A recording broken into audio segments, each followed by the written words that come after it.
Alam nyo ba, dito sa bansang Turkey, kung wala kang trabaho, ay magkakaroon ka ng sweldo dito. Ito po ang binibigay na pasahod ng gobyerno ng Turkey sa kanilang mga mamamayan na walang trabaho, pero may sweldo. Ano ito? Magandang araw po sa inyong lahat at happy New Year sa ating mga subscriber, mga viewers dito sa ating channel ni Inday. Ito naman po si Inday ng Turkey dito sa Antalya, Turkey. So, ang OA ko naman. Okay, ngayon pag-uusapan natin yung tinatawag dito sa Turkey na isislik maash. So, ang isislik maash ay sweldo po yan na binibigay ng gobyerno sa kanilang mga worker dito na walang trabaho. So, pag-uusapan natin yan. Ang isislik maash ay tinatawag nating sweldo na binibigay ng gobyerno ng Turkey sa kanilang mga mamamayan na nawalan ng trabaho.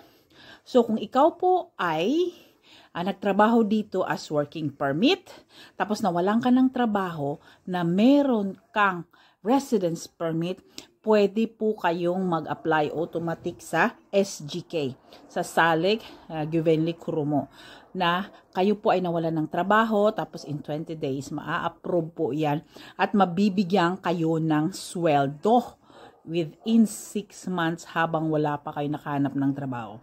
Pero kung mahanap kayo ng trabaho, tapos i-start na naman ang inyong insurance, ay mas better kasi may trabaho na kayo.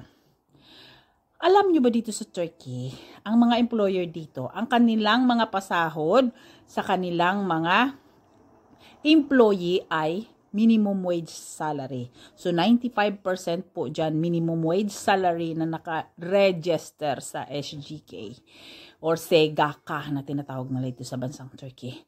Hindi po yan sila nagde-declare ng mga sweldo nyo na $1,200, $1,500, so mga 35,000, 40,000 Turkish lira. Hindi po yan pwede kasi ang laki-laki ng babayaran nilang tax dyan.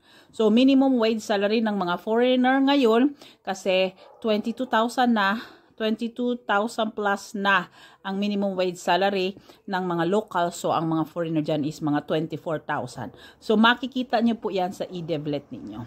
So, ayan, pag nawalan kayo ng trabaho, mag-apply po kayo ng isislik maash. So, within 6 months, may sweldo po kayo. Sino bang pwedeng maka-avail niyan? So, ang makaka-avail nan, yung may mga working permit na nawala ng trabaho, tapos meron silang residence permit.